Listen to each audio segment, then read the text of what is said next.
افغانستان کی تازہ ترین صورتحال جاننے کے لیے آج ہم کابل چلیں گے، جہاں پاکستان کے سفیر منصور احمد خان ہمارے ساتھ آن لائن موجود ہیں، اور ان سے ہم بات کریں گے کہ جو اس وقت چیلنجز ہیں نئی طالبان حکومت کو، اور پاکستان اس میں کیا کردار ادا کر رہا ہے اور کر سکتا ہے، اس پر ان سے بات کریں گے۔ تو منصور احمد خان صاحب، آپ کا انڈیپینڈنٹ اردو کے لیے وقت نکالنے کا بہت بہت شکریہ۔ آئی نو کافی مصروف ٹائم وہاں کابل میں گزر رہا ہے۔ تو پہلا سوال میں آپ سے یہی پوچھنا چاہوں گا کہ پاکستان، اور سب کی نظریں بھی اسی پر ہیں، کہ پاکستان طالبان حکومت کو تسلیم کرنے کے کتنا قریب ہے؟ ہم یہاں پہ جو بھی اتھارٹیز اقتدار میں ہوتی ہیں ان کے ساتھ ڈیل کرتے ہیں، ان کے ساتھ انگیج کرتے ہیں، اور اس انگیجمنٹ میں جو پروسیس ہے، یہ ایک میں کہوں گا ریکگنیشن کا کوئی ایک ڈیسیژن اس طرح نہیں ہے، ایک پروسیس ہے جس میں دنیا ان کے ساتھ انگیج کر رہی ہے، پاکستان بھی دنیا کے ساتھ انگیج کر رہا ہے۔ پاکستان نے یہی کہا ہے کہ علاقائی فیصلہ ہوگا، مشترکہ فیصلہ جی ہوگا تسلیم کرنے کا۔ تو علاقے کے لوگوں نے کیا، یا ممالک نے کیا ایسے شرائط رکھے ہیں کہ جو جب مکمل ہوں گی یا اس پر عمل درآمد ہوگا تو پھر جو تسلیم کا عمل ہے وہ آگے بڑھ سکے گا؟ خطے کے ممالک کا یا جنرلی انٹرنیشنل کمیونٹی کا پرسپیکٹو اور افغان گورنمنٹ کا پرسپیکٹو، اس میں ڈفرینسز ہیں۔ انکلوسیوٹی ایک معاملہ ہے جس میں انٹرنیشنل کمیونٹی پیس پروسیس کے دوران سے ہی ایمفیسائز کرتی رہی ہے کہ جو اب اگلا نظام آئے گا پیس سیٹلمنٹ کے بعد، جو کہ 15 اگست کو پھر چینج اوور ہوا، وہ انکلوسیو ہونا چاہیے۔ ہیومن رائٹس اور ویمن رائٹس پہ بھی دونوں سائڈز کے مختلف، دونوں پرسپیکٹوز میں تھوڑا سا اختلاف یا فرق نظر آتا ہے۔ ہم انٹرنیشنل کمیونٹی کے ساتھ مل کر، نیبرز کے ساتھ مل کر ان کے ساتھ انگیجڈ رہیں گے، لیکن بنیادی فیصلے جو ہیں وہ افغان حکومت نے ہی کرنے ہوں گے۔ جی بالکل، جیسے آپ نے کہا افغان حکومت نہیں کرنے ہوں گے، لیکن وہ ان دو ایشوز جن کا آپ نے ذکر کیا، انکلوسیوٹی اور جو وومن رائٹس ہیں، ہیومن رائٹس، اس پہ کوئی زیادہ لچک ابھی تک طالبان نے نہیں دکھائی ہے۔ تو جتنا وہ نہیں دکھائیں گے اتنی یہ تاخیر ہوگی، اور اتنی جو انٹرنیشنل انگیجمنٹ ہے آپ سمجھتے ہیں وہ زیادہ مشکل ہو جائے گی، اور عام افغان جو ہے ان کے لیے مشکلات بڑھتی جائیں گی۔ تو یہ اس طرح حکومت کے کتنا عرصہ چل پائے گی اس طرح؟ ابھی یہ بہت بنیادی چیزوں سے نبرد آزما ہیں، کیونکہ ان کو بہت سخت ایک حالات ملے ہیں۔ جو 15 اگست کے بعد آپ کو پتا ہے یہاں سے ایویکویشن ہوئی، ایویکویشن کے پروسیس میں بہت سارے افغان یہاں سے نکل گئے ہیں یا نکلنا چاہتے ہیں، جو ان کے اداروں میں، ان کی منسٹریوں میں، ان کی حکومت کے مختلف شعبوں میں کام کر رہے تھے، وہ چلے گئے ہیں۔ تو ان کو گو کہ انہوں نے اب اپیل کی ہے کہ لوگ یہاں موجود رہے، لیکن ان کو ایک اس میں مشکل کا سامنا ہے کہ کس طرح ان اداروں کو دوبارہ سے فعال بنائیں۔ میرا خیال ہے کہ یہ انگیج باقی دنیا کے ساتھ، بیرونی دنیا کے ساتھ انگیج کر رہے ہیں ان ایشوز پر بھی۔ کہ آپ کہہ رہے ہیں کہ افغان حکومت جو ہے وہ انگیج ہو رہی ہے، تو کوئی جی ٹائم لائن، مشکل سوال ہے آئی نو، اس کا جی کوئی جواب نہیں دیا جا سکتا، لیکن کوئی ٹائم لائن جی آپ کے جی ذہن میں ہے کہ طالبان حکومت کے کتنے، کیا ذہن میں ہے کہ جی ہمیں کب تک اگر ریکگنیشن مل جاتی ہے تو ہم جلد از جلد مسائل پر قابو پا لیں گے، یا آپ کا اپنا کیا ایسٹیمیٹ ہے اس بارے میں؟ نہیں، ٹائم لائن تو ایسی کوئی نہیں دی جا سکتی، لیکن اگین ہم یہ بھی جانتے ہیں کہ دونوں سائڈز کے جو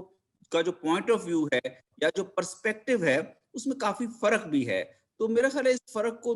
دور کرنے میں ایک تو یہ ڈائلاگ کے ذریعے ہی حل ہوگا، اور اس میں ٹائم بھی لگ سکتا ہے۔ ایک چیز میں پوچھنا چاہ رہا ہوں کہ ہر ملک کے، ایک تو سب کا انٹرنیشنل کمیونٹی کا ایک مشترکہ یہ دو مطالبات ہیں، وومن رائٹس اور انکلوسیوٹی، لیکن ہر ملک کے اپنے کوئی انفرادی بھی ڈیمانڈز یا جی جی مطالبے یا کوئی چیزیں ہوں گی۔ جی تو پاکستان کا کوئی ایسا ایک مطالبہ ہے جو ایڈیشنل ہو ٹو دیز ٹو ڈیمانڈز؟ یہ پاکستان کے جو وائٹل ایشوز ہیں ان کے ساتھ انگیجمنٹ کے، ان کا میں ذکر کر دیتا ہوں۔ ان میں سے ہی آپ کو نظر آ جائے گا کون سا مطالبے ہمارے لیے بہت اہم ہے۔ ایک تو ہمارا جو 2600 کلومیٹر کا بارڈر ہے، یہ مستقل بدامنی کا شکار رہا ہے، انسٹیبلٹی کا شکار رہا ہے سنس 1970s، اور پھر گزشتہ 10-15 سال کے دوران ٹیررسٹ گروپس کا جو یہاں پہ کی جو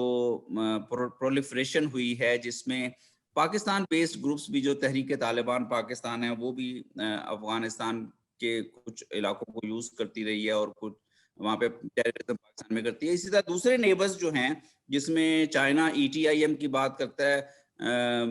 ازبکستان جو ہے، اور central Asian countries Islamic Uzbekistan movement کی بات کرتے ہیں، پھر داعش کا معاملہ ہے، تو بارڈر اور یہ افغانستان کے اندر انٹرنل سیکیورٹی اور پاکستان کی کراس بارڈر سیکیورٹی افغانستان کے ساتھ بہت اہم ہوگی، اور اس پہ ہماری حکومت کی ان سے جو ان کے انسٹیٹیوشنز فعال ہو رہے ہیں ان سے بات چیت چل رہی ہے۔ اس کے ساتھ پاکستان اور افغانستان کے عوام کی موومنٹ کا معاملہ ہے۔ اس بارڈر سے آپ کو پتہ ہے تورخم ہو یا چمن ہو، ہزاروں، ایک اندازے کے مطابق 40 سے 50 ہزار لوگ ڈیلی کراس کرتے ہیں اپنی مختلف سماجی، اقتصادی اور تعلیمی ضروریات کے لیے، اور میڈیکل ٹریٹمنٹ کے لیے بھی۔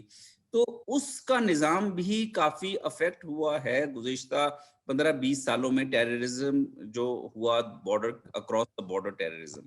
تو اس کے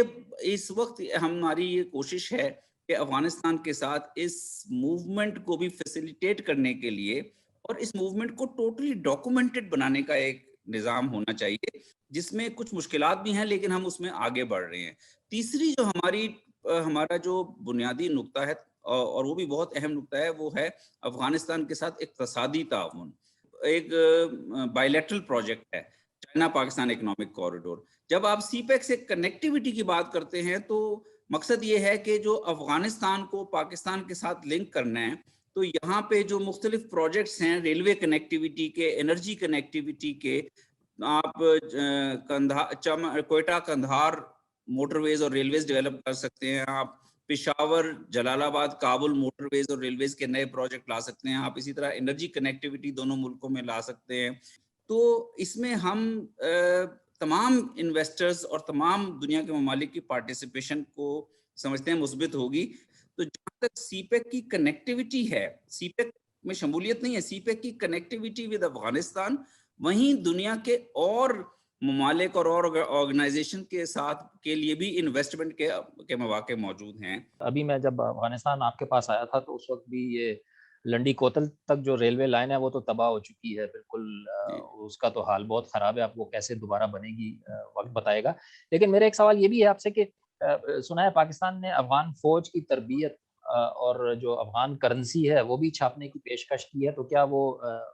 طالبان نے مان لی ہے؟ دیکھیں، افغان فوج یا افغان سیکیورٹی فورسز، جس میں فوج اور پولیس اور لا اینڈ انفورسمنٹ کے ادارے ہیں، ان کی تربیت کا معاملہ ہے۔ میں آپ کو یہ بتاؤں کہ ہم پچھلی حکومت کے ساتھ بھی بہت کلوزلی انگیجڈ تھے، کیونکہ انہوں نے ہماری آفرز کو اس طرح سے تسلیم نہیں کیا یا کنسیڈر نہیں کیا، لیکن بہت کلوزلی انگیج تھے۔ جب 10 مئی کو اس سال، جب پیس پروسیس بھی ایک بہت اہم مرحلے میں تھا، تو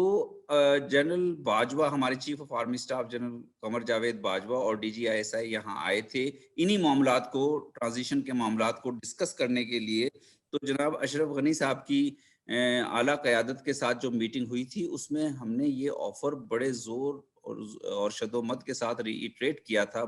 کہ پاکستان اس موقع پر، جبکہ آپ کو سیکیورٹی کے تھریٹس نظر آ رہے ہیں، پاکستان افغان فوجوں کی تربیت یا افغان سیکیورٹی فورسز کی کیپیسٹی بلڈنگ کے لیے جو بھی کر سکتا ہے وہ تیار ہے، لیکن اس کا چونکہ حالات اس قسم کے تھے، نیچرلی کوئی ہمیں خاطر خواہ جواب نہیں ملا۔ لیکن ابھی یہاں پر افغانستان میں جو سیکیورٹی فورسز کی کریشن کا معاملہ ہے، وہ ابھی بڑے بنیادی ان کو ارینجمنٹس کرنے ہوں گے۔ اپنی Afghan national defence and security forces جو موجود ہیں، جو پھر ختم ہو گئی 15 اگست کے بعد سے فعال نہیں ہیں، ان میں جو لوگ موجود ہیں ان کو بلا کر یہ کس طرح سے ان کو جوائن کرواتے ہیں، اور کس طرح سے اپنی فوجوں کا سٹرکچر کیا بناتے ہیں، اپنی پولیس کا سٹرکچر کیا بناتے ہیں، اپنی کاؤنٹر ٹیررزم فورسز کا کیا سٹرکچر بناتے ہیں، اس پروسیس سے گزرنے کے بعد جب بھی پاکستان کوئی اسسٹنس پرووائڈ کر سکا تو پاکستان ڈیفینیٹلی ان کو پاکستان کی طرف سے آفر موجود ہے۔ تو افغانی کے اوپر کافی پریشر ہے، کیونکہ ساری ڈیلنگ افغانی میں کافی ہو رہی ہے لوکل مارکیٹ میں، تو ان کی جو پرنٹنگ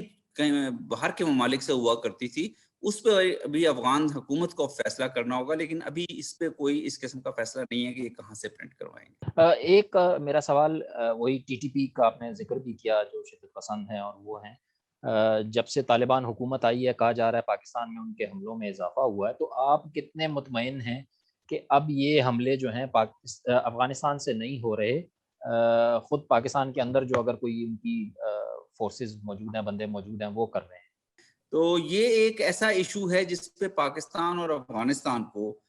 مستقل طور پر انگیج کرنا ہوگا۔ ہم نے پچھلے چند سالوں میں کچھ security mechanisms, bilateral security mechanisms بنائے تھے، جس میں ایک ایپیپس کا میکینزم تھا، Afghanistan Pakistan action plan for peace and solidarity. Afghanistan should be an active member of international counter terrorism framework. تو اور وہ بھی ہو سکتا ہے کہ یہاں پہ ایک مستحکم حکومت موجود ہو۔ یہ پاکستان مخالف جو جذبات پائے جاتے تھے، خاص کر ایک خاص طبقے میں افغانستان میں، یہ چینج کے بعد آپ کیا سمجھ رہے ہیں؟ اس میں کمی آئی ہے یا زیادتی آ رہی ہے؟ میرے خیال میں کہ پاکستان جو گزشتہ 20 سال میں تو یہاں پر بدقسمتی سے ایک اس قسم کی انویسٹمنٹ کی گئی مختلف سورسز سے، جس میں پاکستان افغانستان مخالف جذبات کو ابھارا گیا۔ دیکھیں، جب نیبرنگ ممالک ہوتے ہیں اس میں تعاون بھی ہوتا ہے، اور ان میں کسی نہ کسی ایشوز پہ تھوڑی بہت اگر کشمکش بھی ہو تو وہ ڈائیلاگ اور انگیجمنٹ کے ذریعے حل ہوتی ہے، کیونکہ ہمارے ممالک کے تعلقات اور ڈائیلاگ ہمیشہ جاری رہتا ہے۔ لیکن اس کے 15 اگست کے بعد سے ہم یہ دیکھ رہے ہیں کہ ایک طرح کی ریلیکسیشن تو بہت یہاں پہ دیکھنے میں آئی ہے، اور جنرلی اس طرح سے اینٹی پاکستان تاثرات نہیں پائے جاتے۔ کابل میں حکومت کی تبدیلی ہوئی تو ایک بڑا خدشہ تھا کہ شاید کوئی مہاجرین کا، افغان پناہ گزینوں کا کوئی سیلاب آئے گا، لیکن پاکستان نے سرحد بند رکھی تو اس کی وجہ سے کچھ اس طرح نہیں ہوا۔ میرا سوال پوچھنے کا مقصد یہ ہے کہ ابھی بھی وہ خطرہ موجود ہے؟ آپ سمجھتے ہیں، آپ کی اسیسمنٹ کیا ہے کہ لوگ ابھی بھی جانا چاہیں گے یا اب وہ خطرہ ٹل گیا ہے؟ دیکھیں، افغانستان سے مہاجرین کا جو خدشہ ہے، جو پاسبلٹی ہے، وہ چاہے پاکستان کی طرف ہو یا دیگر ہمسایہ ممالک کی طرف ہو، وہ ڈیپینڈنٹ ہے دو چیزوں پہ۔ ایک تو یہاں پر سیکیورٹی کے حالات کس قسم کے جنم دیتے ہیں، اور دوسرے یہاں پہ اقتصادی حالات کیا ہیں۔ پہلے فیز میں 15 اگست کے بعد سے الحمدللہ میں یہ کہوں گا کہ سیکیورٹی کے جو خدشات جس سے دنیا ڈر رہی تھی، وہ اس طرح سے نہیں ہوئے۔ لیکن اب دوسرا جو مرحلہ ہے، جو دوسرا معاملہ ہے جس کا میں نے ذکر کیا، اقتصادی سچویشن، وہ یہاں پہ ہر گزرتے ہوئے دن کے ساتھ شدید تر ہوتی جا رہی ہے۔ تو میرا خیال ہے کہ اگر یہاں پر ہیومینیٹیرین اسسٹنس کے اوپر توجہ نہ دی گئی، اکنامک انگیجمنٹ کے اوپر توجہ نہ دی گئی، بین الاقوامی ادارے، ان کو کافی خدشات ہیں کہ یہاں پہ ایک ایسی سچویشن پیدا ہو سکتی ہے جس سے لوگ اکنامک پریشانیوں، اقتصادی پریشانیوں سے دل برداشتہ ہو کر، پریشان ہو کر نیبرنگ ممالک کا رخ کریں، اور اس صورت میں پاکستان کے لیے یہ پاسبلٹی موجود رہتی ہے کہ کسی بھی موقع پر ایک بڑی تعداد میں افغان پاکستان آنے کی کوشش کر سکتے ہیں۔ اچھا، یہ ایک سوال میرا یہ پی آئی اے سے متعلق ہے کہ ان کی فلائٹیں کب دوبارہ ریگولر شروع ہونے والی ہیں؟ جب تک یہاں پر یہ انشورنس کے معاملات اس ایئرپورٹ کے ایڈریس نہیں ہوں گے، کیونکہ 15 اگست کے بعد سے انشورنس کا ریٹ بہت بڑھ گیا تھا، کیونکہ یہ ایک وار زون کے طور پر علاقہ بین الاقوامی تنظیموں نے ڈکلیئر کر دیا تھا، تو انشورنس کا ریٹ بہت ہائی ہونے کی وجہ سے پی آئی اے یا کسی بھی ایئر لائن کے لیے کمرشل فلائٹس پہ جانا اتنا آسان نہیں ہوگا۔ لیکن اس جانب بھی کوششیں جاری ہیں۔ منصور احمد خان صاحب، انڈیپینڈنٹ اردو کے ساتھ بات کرنے کا بہت بہت شکریہ۔ مجھے معلوم ہے کہ کابل کی پوسٹنگ سفارتکاری میں کافی مشکل پوسٹنگ ہوتی ہے، اور اس میں آپ اتنا آسانی سے وقت دے پاتے ہیں میڈیا کو، تو اس کے لیے آپ نہیں، بہت بہت شکریہ۔